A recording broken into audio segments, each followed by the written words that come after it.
saying two people are waiting. Okay, great, we're recording. Okay, so this is I'm going to kick off a little video that will describe, that will overview Welcome to the International Association for Blended Learning. I'm Dr. Susan Rocheshell, President. I'd like to introduce you to our mission and our vision because it's pivotal to what we offer and what we do here at IABL. Our mission is to promote excellence in teaching, training, and research through blended learning and through the engagement of international scholars and practitioners. We want to meet the needs of today's global learners, including you. Our vision is to transform global education through these ongoing contributions in the field of blended learning. Our definition of blended learning is a student-centered one, integrating face-to-face classroom practices with online and mobile delivery, providing learners with planned, managed, and structured teacher-facilitated interactive learning, unrestricted by time and location, combining high-quality content with asynchronous learning activities and personalized instruction. We welcome you to join our IABL team. There are many opportunities for involvement in moving forward our goal and our mission. We have lots of symposium, panelist opportunities, even participation at our conference, and publishing your peer-reviewed research. Visit us at iabl.org. Thanks again.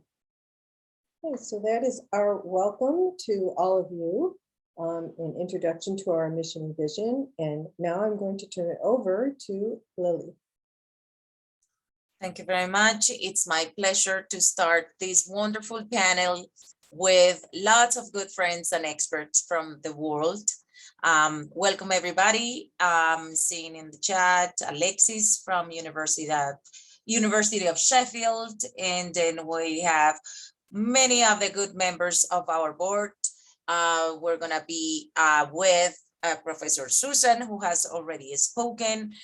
We have Krisa, our secretary. We have George Compass, our vice president, and Connie, let me see who I see on screen, Connie Drampala, our treasurer, Chadia, our event and digital resources coordinator. And we have on the other side, new friends from the Latin Call community integrated with this wonderful community, starting by Professor Emerita Bañados from Universidad de Concepción. We have Patricia Almeida as well from Patricia Universidad Federal de Lavra. I hope my Portuguese have made it to the cut. Thank you very much. And two wonderful panelists as well with us, Professor Gracia Maria Mendoza from TESOL International and Professor Julio Blanco, also Gracia is from Honduras, and Professor Julio Blanco is from San Salvador, also a member of the Anthropological Association out there. So it's my pleasure to be here with you today. Thank you very much for making it happen today in Colombia. I mean, my name is Liliana Cuesta. I represent Colombia, and I represent Universidad de la Sabana, and naturally my two associations that are on my heart. Half of my heart is with Latin Call and half of my heart is with IABL. So welcome everybody to this discussion. This is being recorded, so I hope everything is also for further consultation. This is a free resource, and we welcome everybody to visit our webpage and use all of our resources and naturally become members of IABL. As Susan said, we have lots of activities and we didn't want to close the year without making presence and joining the two worlds. On the one side, the Latin American world, and on the other side, the many other worlds that we have in our universe. So without further ado, I'm gonna get started. I have briefly introduced each one of you, but as this is a friends conversation, let's put it that way. So I hope that you guys have your coffee, by your side, or your tea or your water, or well, it's the mid of the week, perhaps, you know, a little bit something stronger, a scotch or a cup of wine, you know, that we are all in different time zones. So this is the idea, to make it as a friend's conversation who are going to be discussing about blended learning. So our first question, let me get introduced, and this is going to be as you please, whoever who wants to start. This is just a friend's conversation, as you say, for Gracia, who's our panelist, for Emerita, for Julio, and naturally for Patricia as well. So the first question addresses all of the advantages that blended learning brings to us. We know that blended learning has gained more adepts due to its cost effectiveness, flexibility, diversification, and access. And we have experienced it throughout these, especially these last 3 years, right? Thus, in your opinion, my dear panelists, what are the main gains, if any, that your institutions, and naturally countries, each one of you represent a different country, have experienced when engaging in an enhanced blend of teaching and learning, especially in this post-pandemic time? This also considering that educational institutions are gradually returning to campus and to face-to-face instruction. For example, here in Colombia, schools have already started to be presential again, to be face-to-face again. My university has opened a policy of flexibility, both for employees, administratively speaking, and for professors. But a couple of weeks ago, we received an official letter saying next year, starting January 11, after we come from our deserved Christmas break, we're gonna be fully on campus. So let's talk about these gains, guys, and let's get started. Whoever wants to go, just activate your microphone and let's get this going. I can break the ice if you want. There you go. There you go. Honduras. You know? So I believe that pre-pandemic, we already had seen the effectiveness in our country in several of our institutions, especially at the private level. We had seen the effectiveness because we had the possibility of maintaining learner engagement beyond the classroom. And that were some of the benefits that we were experiencing. But also I think that post-pandemic, it gives that potential flexibility. And in many cases, we can see that it closes that gap related to access by providing multiple opportunities and many ways in which to engage learners in a way that best fits their needs and best fits their interests. I think that would be the case for some of the higher education institutions in our country. And we see that little by little, some of them have gone into face-to-face hybrid situations in which they have part of the class online and part of the class face-to-face. Some of them even have had teachers being in person and then students being virtual. So there are many situations and many ways in they have used the blended learning approach. And I think that as of now, that has proved effective. And this allows teachers, learners, and institutions to benefit from the best practices that were learned during the pandemic, right? When we had to stay at home and do everything from home and remain fully online. So I think that those are some of the benefits that I see right now in the country.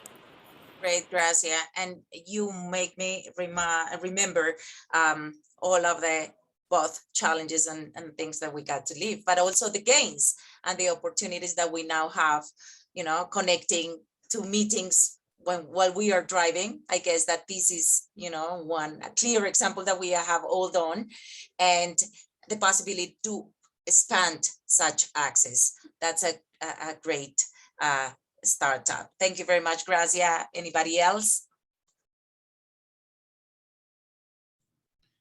Good afternoon, everyone. Can you hear me? Yes, Julio. Okay, We thank can you. hear you well. Well, let me tell you something. Education never stops. Classes stopped in terms of having face-to-face instruction. And that is something we understood as teachers in this university. And the training sessions we had was accelerated because some people didn't know how to use Google Classroom or Nomio or Canvas or any other LMS platforms. So I think one of the most important gains we had in our country, in this case, in my experience, is that we had intensive training sessions on how to use resources, how to use applications, how to use learning tools, and at the same time, how to use LMS platforms. So I believe that is the most important aspect, even though the university has this particular service for online majors, but not everybody was acquainted by using Nomio in this case, Moodle in this case. Another process that we saw is that students also were getting acquainted with this new transition because it was a drastic transition. And in that, there is another point of view that I want to share with you, that I know technology has helped us a lot, but technology is only one tool, because our students need to have this interaction, that they know that on the other side of the screen, I know there are some students paying attention and some other students just sleeping during the class. So it's quite complicated also to I know. identify that process. Thank you. Thank you, Julio. Thank you very much. And yeah, I concur also with you. There hasn't been any other time in which we have also had the opportunity to attend or deliver webinars. It was we were talking about that the other day with a couple of colleagues. It was actually good, very productive, but I think that it was enough at this point. So we have to keep in mind that balance, because a lot of teachers were talking about the burnout syndrome with webinars, because I know that, as Julio said, it accelerated and it brought the opportunity to expand the digital literacy, let's say, skills from teachers and students, because we all had to master certain skills that we didn't have, for example.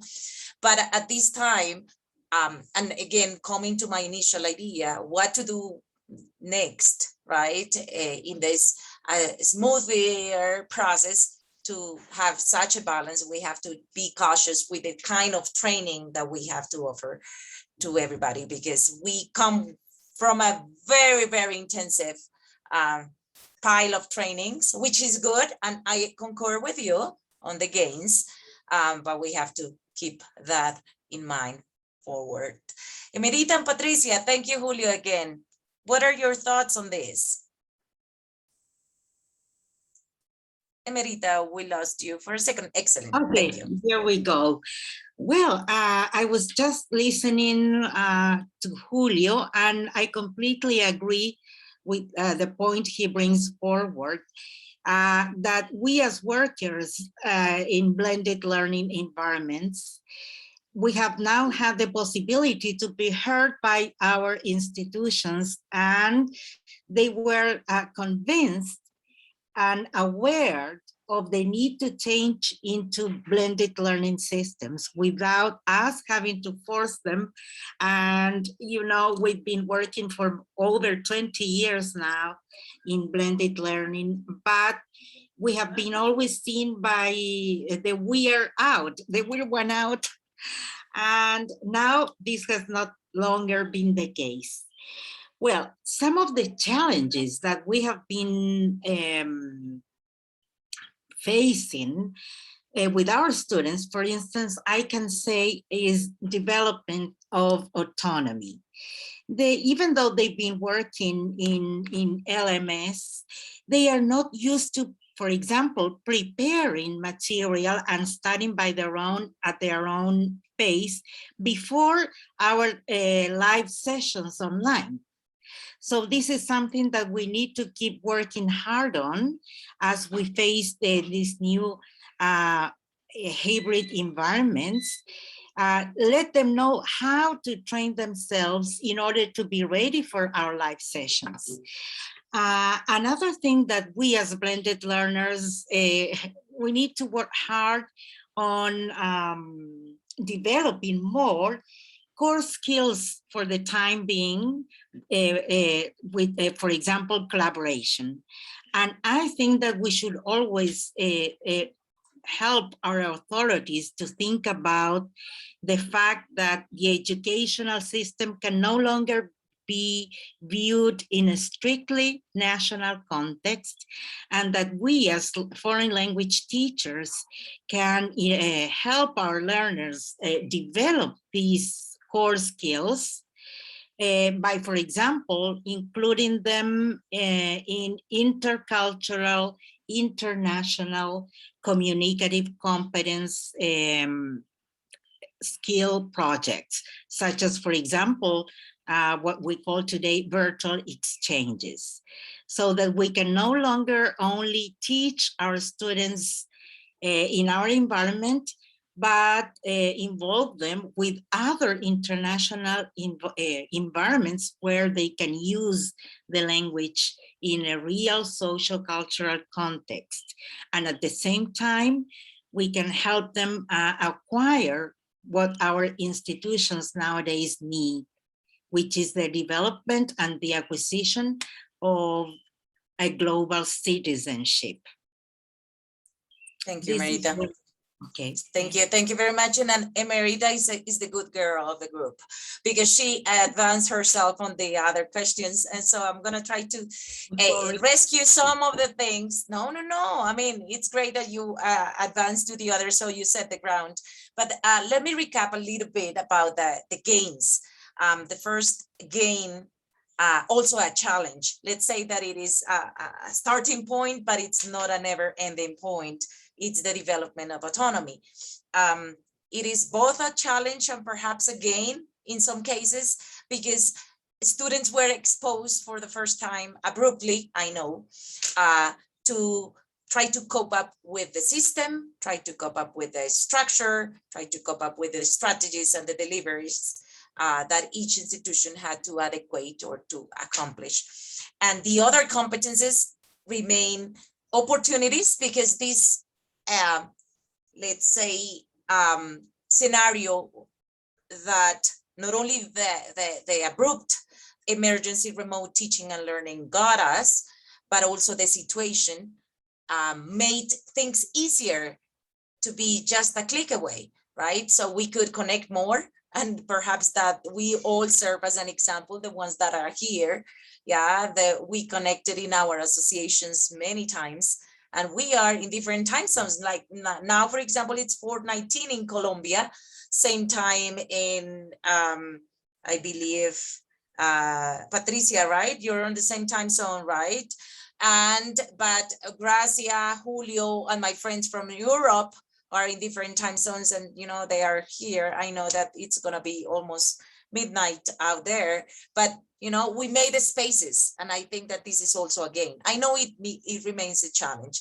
And the last one, I will just save it for later. Emerita was talking about international and competences and all of the shifts that we as language teachers and instructors. I think that I concur with you, Emerita, greatly, because we need to foster more interdisciplinary conversations. So bring not only the language teachers to these panels, invite the art teacher, invite the physical education teacher, invite the engineering teacher, invite everybody, because I personally believe that if we don't start breaking these gaps in knowledge, we're not gonna be breaking them in disciplines and across disciplines. Patricia, last but not least, let's close this first question and let's move on to the next one. The fine thing for became the last is that they already said everything that I want to. So it's amazing how we are in a different part of the world and the thing is the same, right? We are learning how to deal with the blended learning. And I mean, concerning about your question, I think that the main gain that we had here at my university, because Brazil is huge, you know, I cannot talk about Brazil because the difference here is, oh my gosh, continental, as I can say that. So considering Universidade Federal de Lavras, that is a spot in the middle of Brazil, we gain a lot. blended learning gained a lot of visibility and recognition. People here really understood that we had potential in blended learning, because we had tradition in distance learning, but people make confusion and they get confused, but oh, we are in a distance learning. Not really, because distance learning has a huge structure that remote learning that we were during the pandemic do not have. Students did not have the equipment, the technology, and we have to think about I don't know, about 10,000 students, and we have to consider the whole difference among them. It's something, huge. And I guess this potential and this recognition of the potential, it's not only for professors and students, but also the technicians that helped us a lot with the training that Julio mentioned. The university really tried its best in order to make everybody at least reasonable, comfortable to face this situation. Consider the post-pandemic, and we are going to come back January 9th. I guess the teachers and the students, they now realize that we can go beyond the walls of the classroom. They are going to change the way to see teaching and to receive learning, as we can say that, right? Because as Emerita said, they become to understand that they have responsibility on the learning process as well, not only the teacher. And this is fantastic, because we start to see a blended learning as something that is not going away anymore. And I heard some colleagues saying that, in fact, I'm going to change the way I teach. I don't think it's necessary to be there just, teaching, and we can consider the other possibilities of doing that outside of the classroom as well. So to complete, to make students bring more to the classroom before even it happens. So I guess that's the main point here.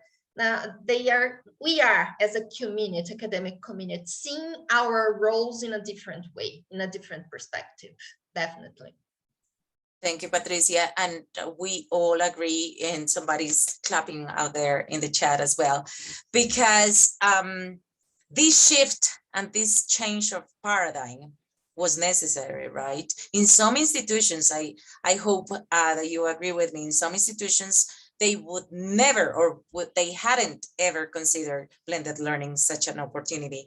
And I think that that's one of the big positioning step that both our approaches and our communities gain. Those of us who are connected today, we believe in blended learning. We believe in the power of blended learning, not only because we have proved it in our communities, but we are making these opportunities alive and be brought to the continent, the different continents, because we know it works. It works in the many various ways that you have portrayed, and it also works in the way we are gaining, more respect and more power. Let's put it that way. In a humble way, we're being more heard. Last but not least, I wanted to draw on your great idea. I know that you and Julio were tuned into the interdisciplinary work and the support that the institutions have with the IT team. I think that the IT teams also needed to be recognized in this pandemic, because they worked. If we worked 24/7, perhaps they double us, because they had a huge responsibility. So I guess that this is also, and thank you for bringing this up. Okay, my dear panelists, thank you very much. It was a very rich initial question.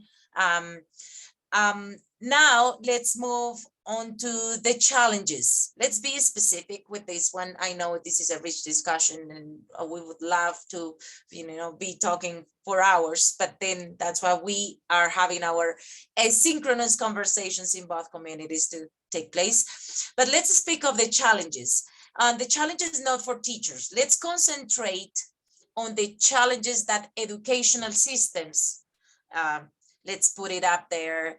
I know system is such a broad word, but let's put it into the stakeholders, not only the schools, right? Like the stakeholders, the ministries and the secretaries. What are the challenges that these stakeholders have to endorse based on the difficulties and the lessons, that we have seen and that you have beautifully described in this first question, in order to be less complex, right? In order to produce and to provide and to foster personalized, customizable, and meaningful learning experiences, So what would be the words that you would have towards these stakeholders? Because we do need a lot of support, and spaces like these are to not only bring the debate among us, but also to set up a voice. So all of us have contacts in the different, points and perhaps scenarios with these stakeholders. So I guess that this would be a very good moment to reflect upon what are the challenges that they will have to embrace and respond to make this blended learning experience more meaningful for students and for teachers. And what are the things that we need to be provided apart from very good connectivity issues and, attention to technical situations that I know that in our countries remain being an issue as well. So the floor is yours. Let's talk about for a couple of minutes on that question. Thank you very much. And whoever wants to speak. Yes, Merita, go ahead. Yeah, well, I would like to really emphasize what you have just said, Liliana, and which deals with the digital divide. Institutions need to provide for their learners in order to offer equal opportunities. When we go to the university and we are there in the lab or in the classrooms, the delivery is equal for all. But this is so different when we are all set apart at a distance, because some of our students don't have Wi-Fi access. They don't have the same equipments. They just have some tablets or old cell phones to connect. Or perhaps and they share, sorry to interrupt, but perhaps there is one in the family and there are 4 people in the family needing access to that. Just to bring an example. Yes, keep on, Ana Marita, sorry for the interruption. The digital divide is even bigger. So that is something that the institutions need to consider a lot.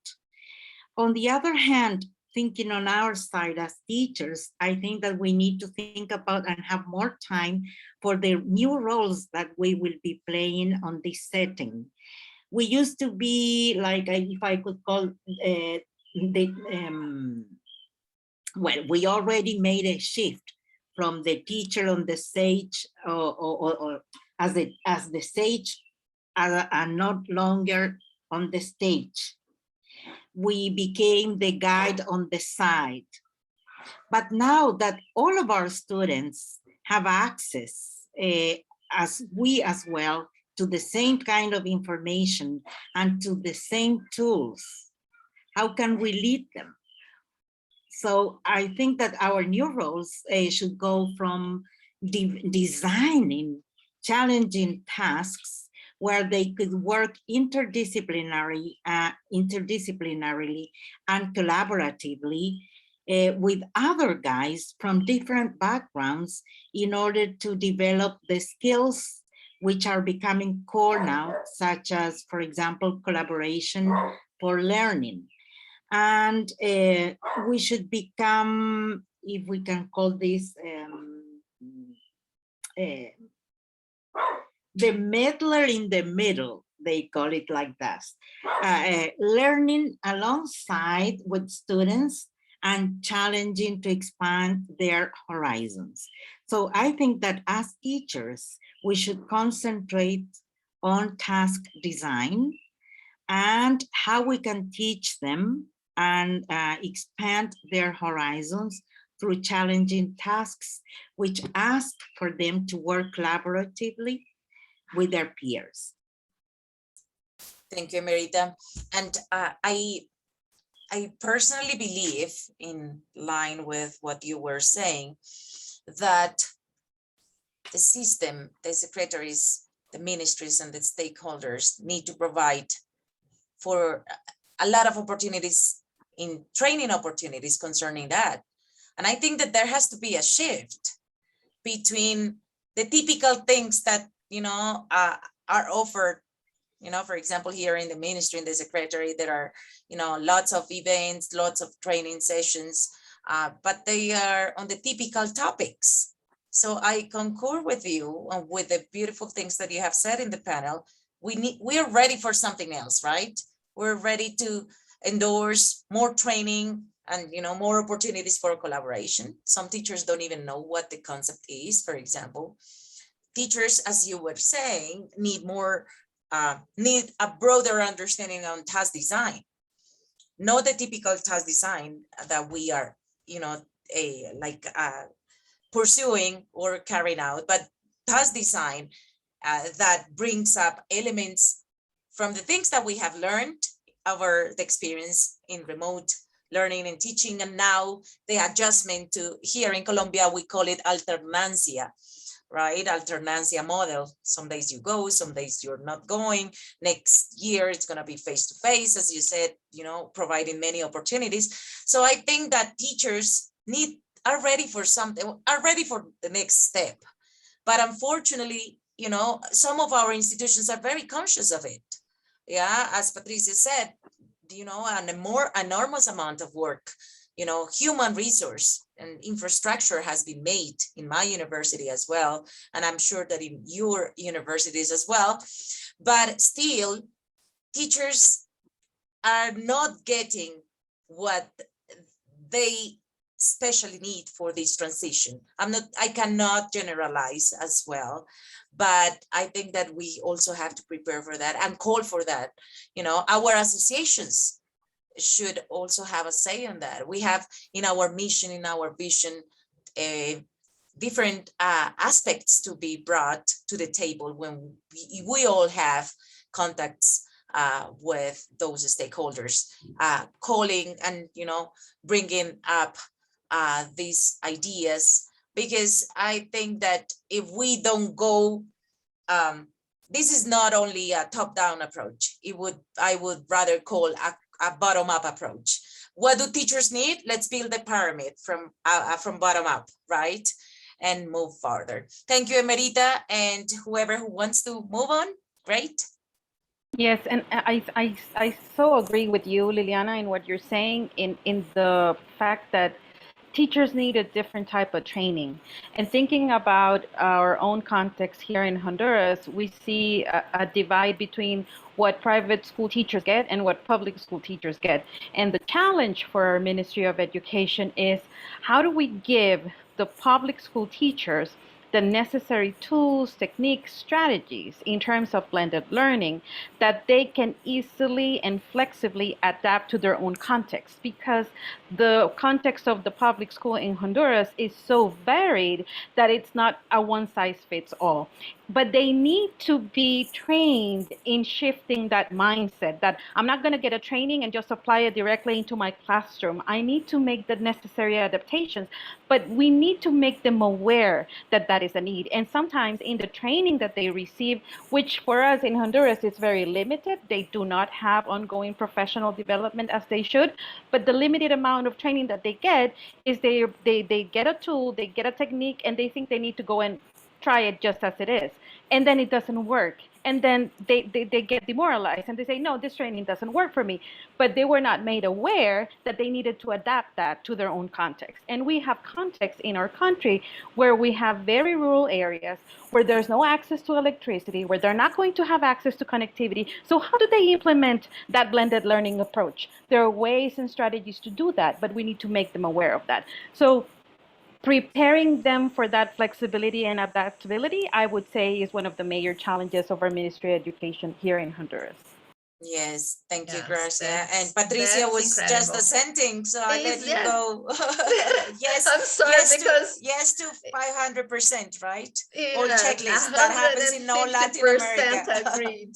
I mean, when I was thinking about this question, I was considered the beliefs, right? That people we used to see, people like us, teachers, right? Professors, and from all the levels, I mean, public and private, they used to think that face-to-face classroom is able to be replicated into an online environment.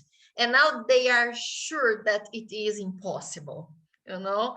And so beliefs like that, I think it was hard to show them that, okay, it's not like this, we have to adapt, we have to rethink about our pedagogical way of dealing with this, all of this, but they didn't get it. And now they feel it, they live it. So as Gracia was saying here, we had the same issues. And I'm also involved in the administrative issues at the university. And I realized that the efforts have been extreme in order to continue to offer a quality education, you know what I mean? And always trying to respect these differences and the human beings' rights and things like it. But it is, you know, difficult because we have all of these situations and we cannot handle all of them at the same time. So I'm kind of, I used to say that I'm kind of Pollyanna. It's a kind of joke here in Brazil, you know, I always think positively. So I think that these beliefs have been changing with this and changing significantly, and will continue to change because we realize that blended learning has space, and as you said, Leah, has power. And the whole of the teacher is changing, not only at the, you know, the papers and the theory, but in fact, they are feeling that we have to do it differently, and how we are going to do this differently. They are eager, we are eager for this solution, you know, as a way out of this situation, as to keep thinking in a high quality education.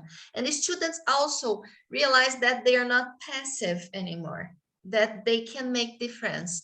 And this is changing as well in a positive. The challenges that you mentioned are making us better, I guess. So Yeah, thank you, Patricia.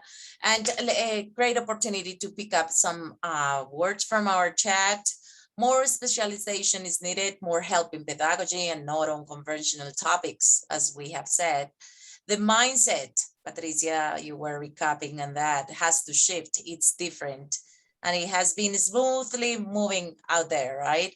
We also need to talk about ethics in blended learning, said one of our participants, which we all agree.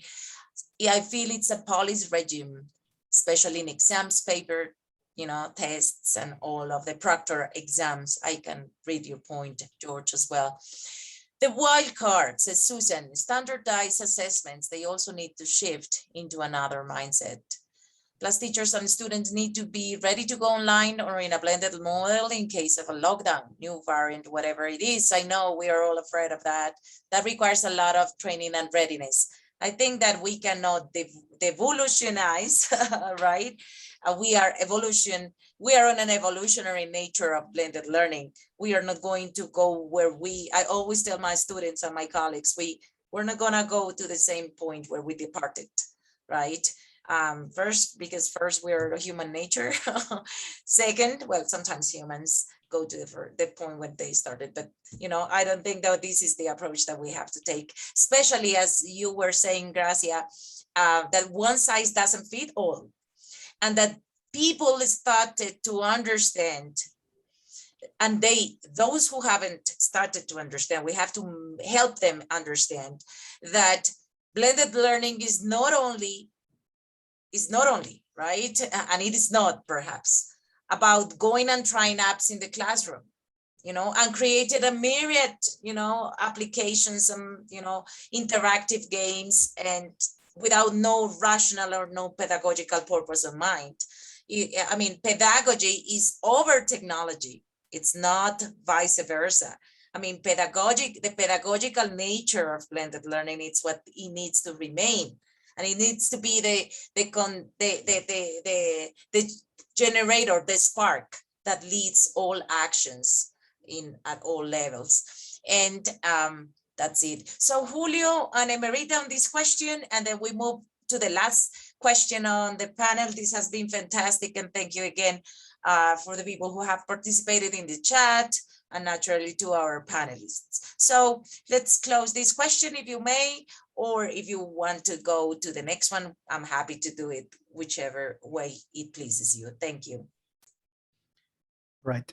I was thinking about the timeline of this pandemic, and I talked to many public teachers about the way they were interacting with their students. Most of the time they used WhatsApp. And in WhatsApp, you only collect information. They also, they used to send memes. They used to say those cadenas, those chain games. And I was reflecting which might be the solution for my students in order to be coping with their educational process. Well, many challenges came along the process in which public schools were facing this.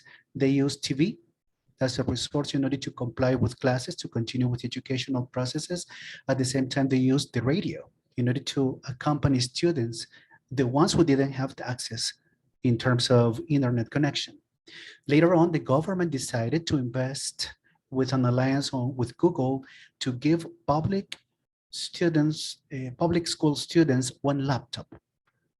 Each one of them now has a laptop, and they have also connectivity. So that situation is already solved. And I agree with Gracia by saying that what is the purpose of training teachers if my students don't have the resources?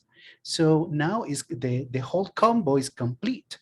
Teachers now, they know how to use Google Classroom. That's the only means of communication in terms of educational processes have, and students have their own laptop with internet connection. Then I was reflecting on the challenge as I have as a teacher. I might know a lot of resources. I might know a lot of websites. I might know everything. But what about my students? Do they feel comfortable knowing that I'm using, for example, Vukaru for oral production, and they might say, teacher, but I don't have laptop, teacher. And they're in higher education levels. So it's complicated. And I believe, as you said before, all your panelists, that the university has to double check if our students have those resources. In that way, education is going to be more successful for them and more meaningful too. Thank you. Thank you, Julio. And I agree with Susan in the chat. I mean, it's wonderful that students in Salvador, right? Please correct me. It's Salvador, right? The country that you're representing. Thank you. They got one laptop. I mean, that's great that the coverage was really productive, because, for example, in Colombia, it hasn't been naturally up to that level. And I imagine with the size of Brazil, or even not even taking the size as one variable, but also the policy and the governmental restrictions that hadn't made it happen in our cases, right, Gracia and Emerita? I mean, I have students, I have a particular case of a student, a graduate student, who, I'm going to tell you the story. I love her, and unfortunately she's not with us today, but she will watch this recording.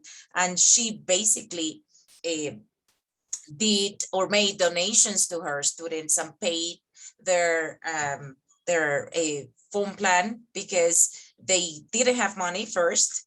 There was, you know, no way to get money to access to their WhatsApp. And she taught all throughout the pandemic her sessions through WhatsApp.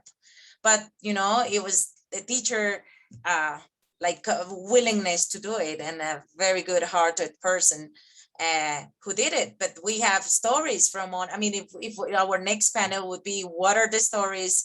It would be a nice one. What are the stories or the cases that, you know, that heroes like her did in our communities? We would have many, you know, like people traveling and going. I have heard not only in English here in the language area that we represent, but teachers dropping the worksheets in the houses of the students because the students have no way to connect.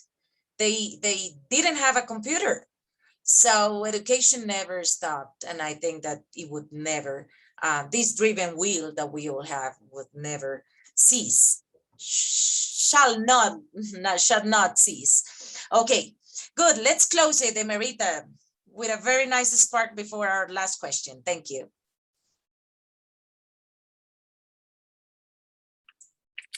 I was absolutely thinking back to the digital divide thing and how this pandemic has only enlarged or widened the fact that we as workers on blended learning, well, we were so happy to be able to work on our issues and to put into practice everything that we have in our mindset as teachers of blended learning.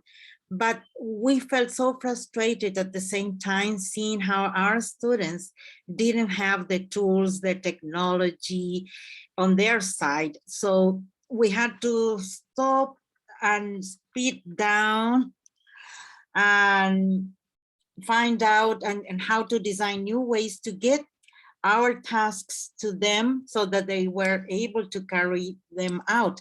Because, for example, with my students, I noticed that they didn't have enough bandwidth or speed even to download Teams, or that Zoom was not possible for them, etc., etc. So I felt very frustrated about that. So I hope that this can be overcome and that we all have access, including teachers and students, to the same possibilities to access learning.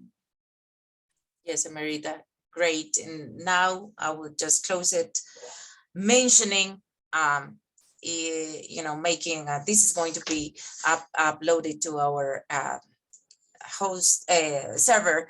And naturally a lot of people, I am happy that they will be listening to us and viewing us and reflecting upon what we have said. And if any stakeholder who's listening to us now or later hears us more, I am gonna just leave it with a clean propaganda here. And that we need more agreements made at the state and the national level with companies that make it happen, like provide services, you know, free for students, because education needs to be free for students. And these services need to be free for students so they can access all of the beauty of blended learning possibilities and of a personalized and meaningful learning path. So Google and Zoom and Teams and all of these big giants of technology need to be discussing with our ministries of education and with our presidents and whoever who has the power to make it happen, to ensure that this digital divide that Emerita has kindly emphasized over our talk today, this digital divide diminishes. I think that this is also a good way to advocate for that and to embrace the future from these perspectives. So leading up to the last question, and thank you very much for staying with us, everybody.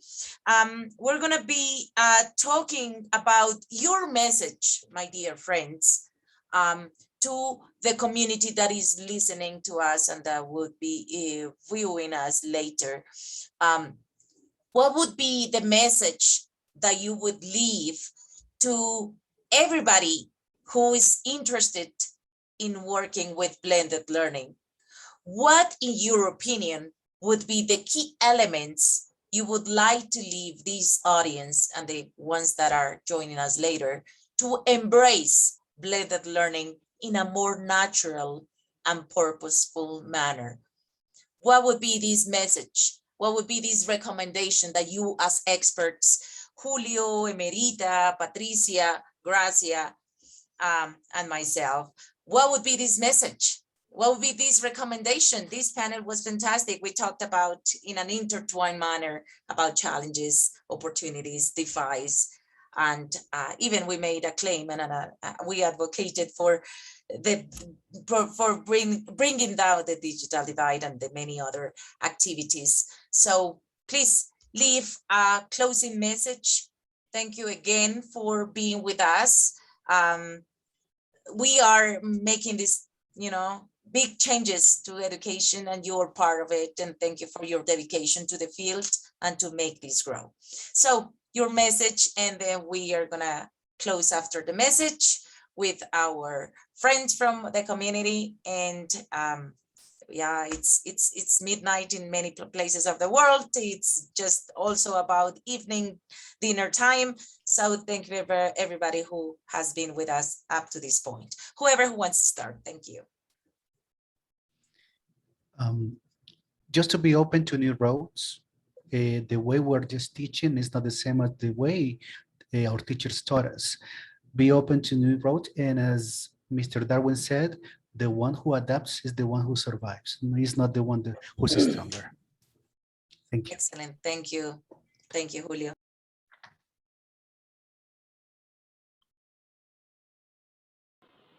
I would say three things.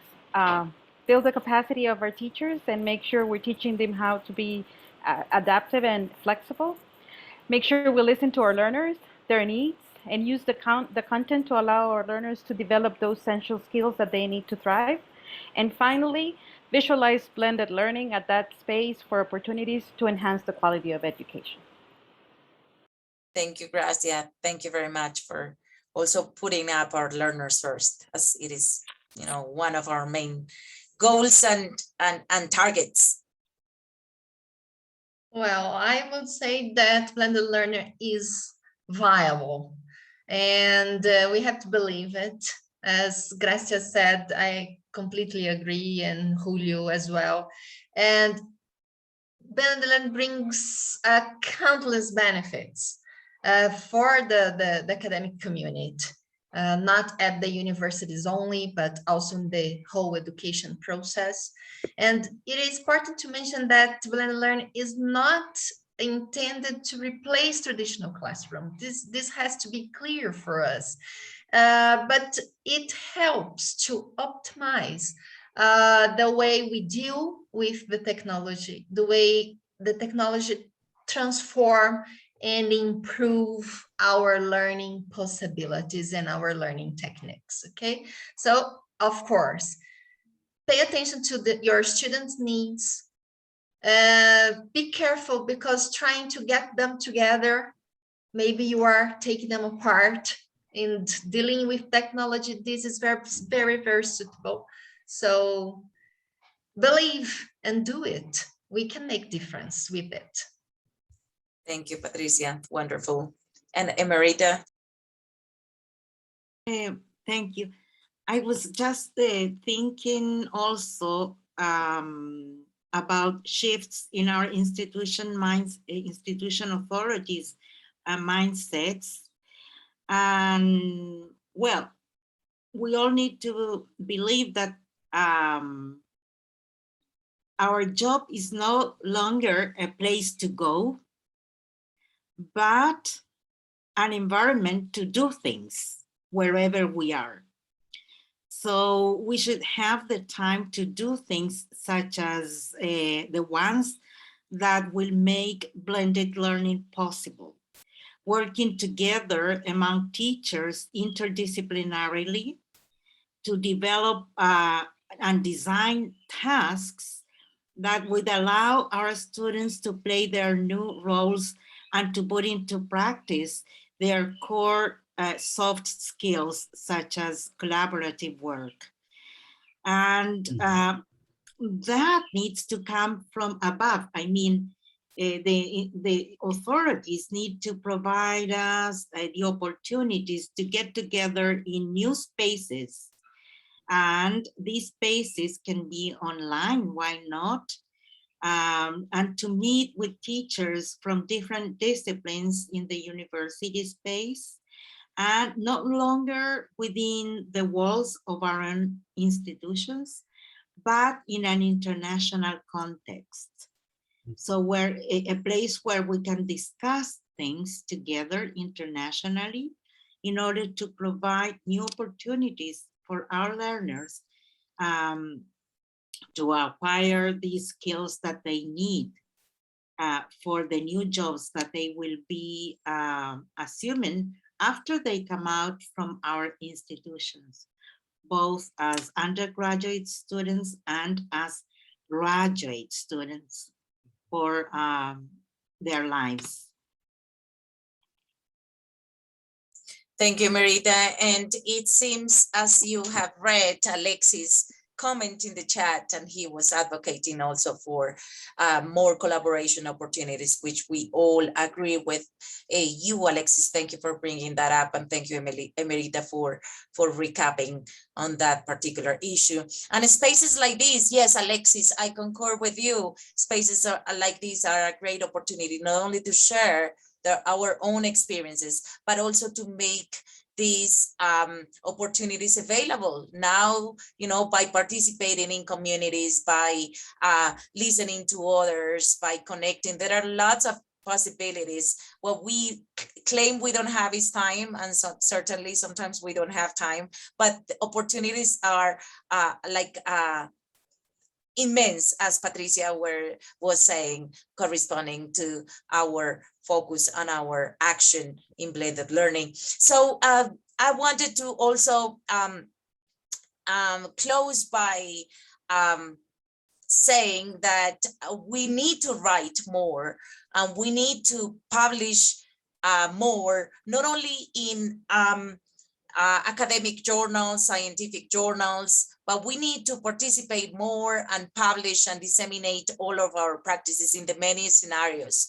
Now, with the advent of, you know, new technologies, and every day a new technology is born, right? We can record videos, engage in WhatsApp conversations, record, you know, 2-minute reflections posted in our institution's websites, engage in discussions in Facebook groups, in WhatsApp groups, and in the many different areas where our voice and our blended learning positioning could be also fed, illuminated by other people who have more experience, and that we can also serve, as is the purpose of this series of panel that IABL has started to bring to you. Today was the kickoff. It was a fantastic kickoff. Thank you to all my great panelists. It was very, very good to have this conversation with you, Gracia, Patricia, Emerita, Julio.